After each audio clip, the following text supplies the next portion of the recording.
সড়ক অবরোধ করে আন্দোলনে পোশাক শ্রমিকরা। আটকা পড়েছে ছোট বড় অসংখ্য যানবাহন, থমকে গেছে পুরো ট্রাফিক ব্যবস্থা।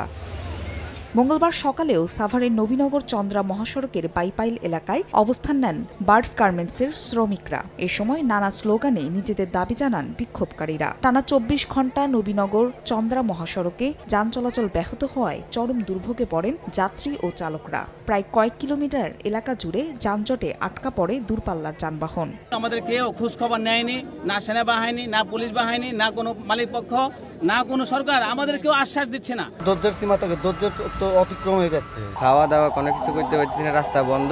গাজীপুরেও অচল অবস্থা।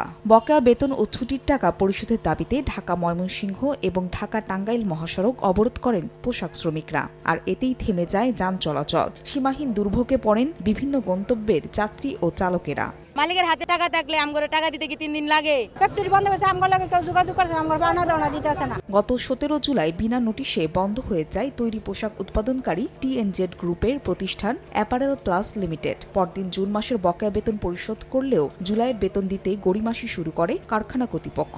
পরে কলকারখানা অধিদপ্তরের মালিক, শ্রমিক ও প্রশাসনের কর্মকর্তাদের উপস্থিতিতে ২৬ সেপ্টেম্বর বকেয়া বেতন পরিশোধের তারিখ নির্ধারণ হলেও ব্যর্থ হন মালিক পক্ষ। এজন্য সোমবার সন্ধ্যা থেকে ঢাকা ময়মনসিংহ মহাসড়ক অবরোধ করে বিক্ষোভে নামেন শ্রমিকরা। ফাহরিয়া ফারজানা, সময় সংবাদ।